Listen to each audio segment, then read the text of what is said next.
So I'm going to walk you through the template builder, which is really at the heart of ShoutOut. And it's where you build your templates that you can reuse over and over again. So on the template section, currently I'm on my template, and this gives a little bit of information about the selected template. So basically this one isn't enabled, so I'm just going to enable it here.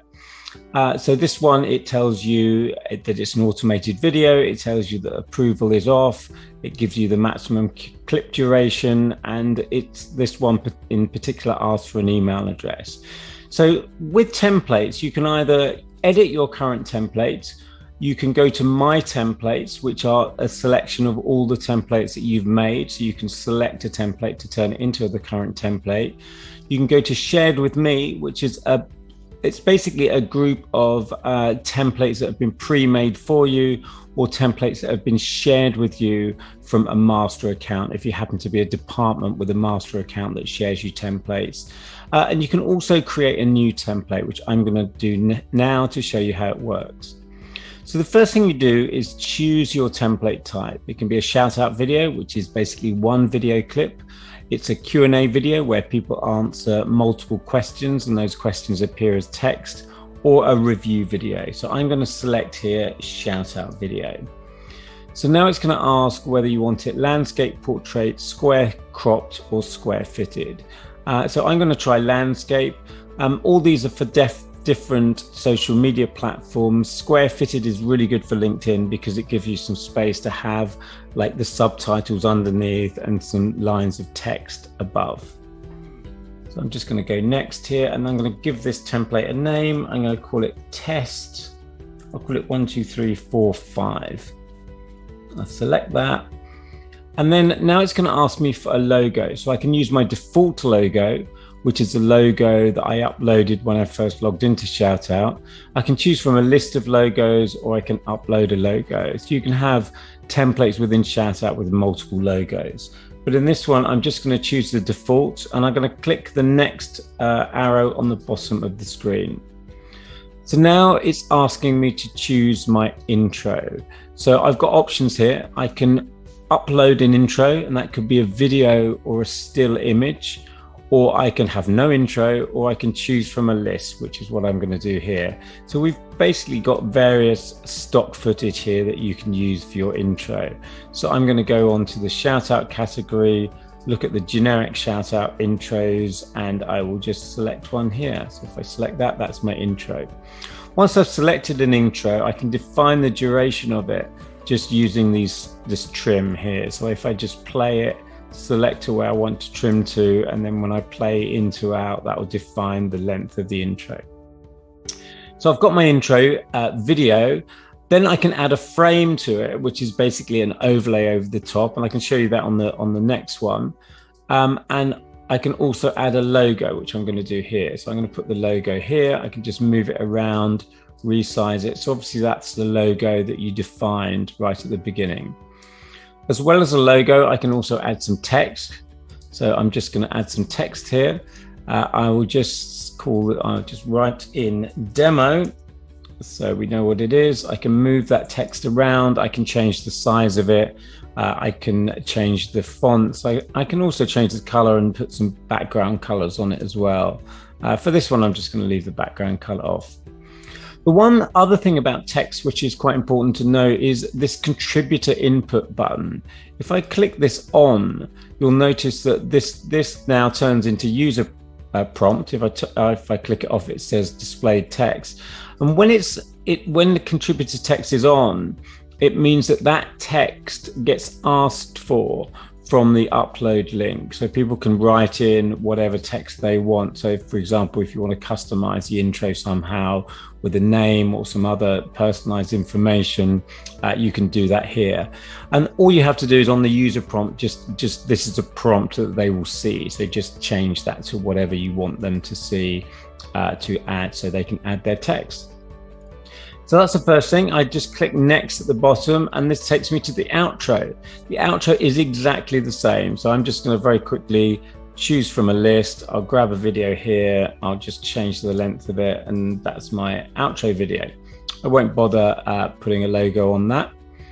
So then I go next again. and now the contributor video.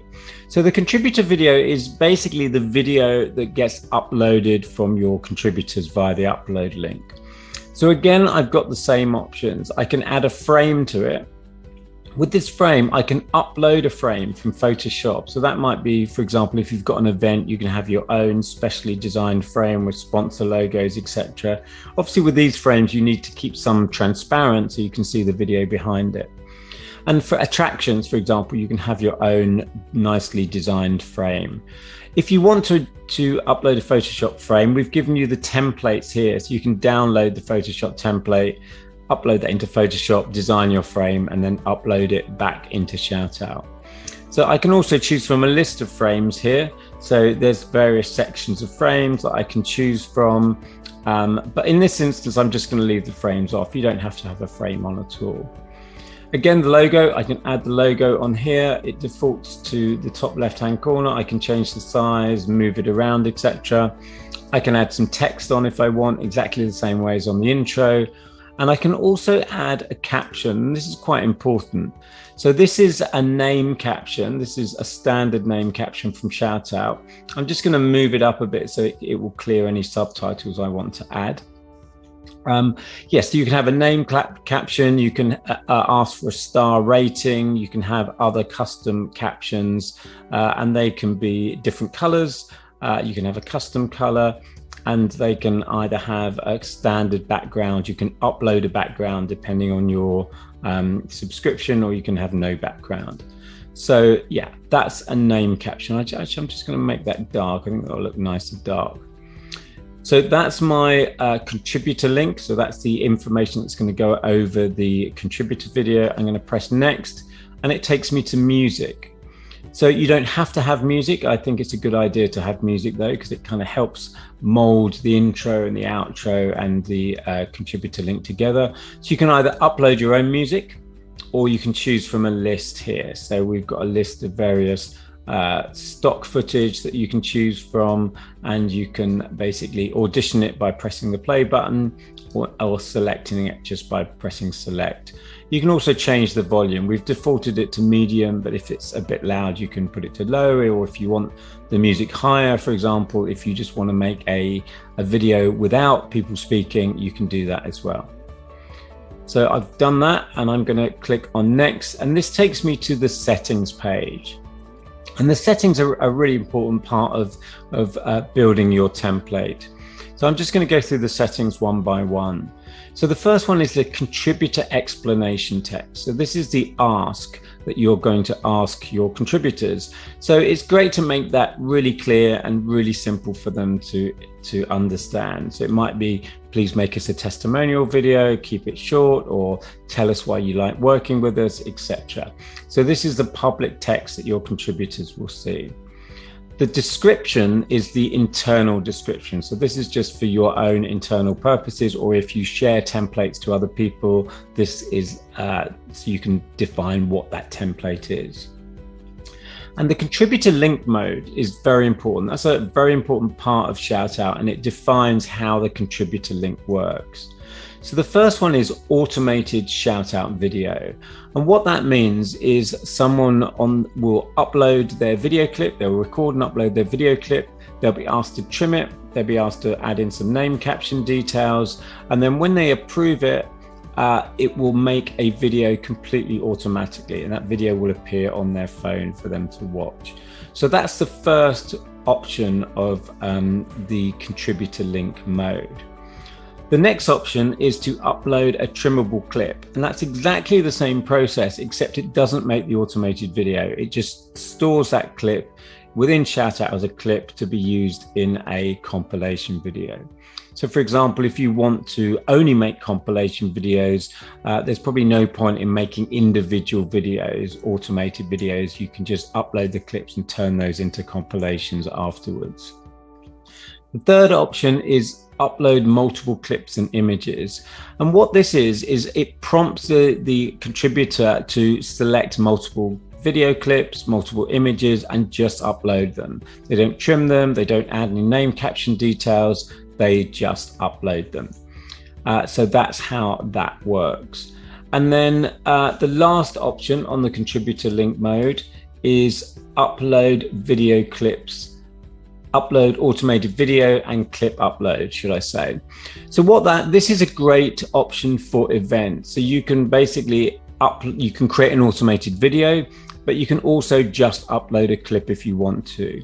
So for example, if you're at an event, you can make automated videos of testimonials while you're at the event that can be shared immediately on social media, but you can also upload clips of B-roll in order to make a compilation video later on. So it gives you the best of both worlds. We recommend only using that mode if you're using it internally, if you've got people filming them, for you, rather than inviting people to film, because sometimes people might get confused and not know if they're meant to upload the clip or create the finished video.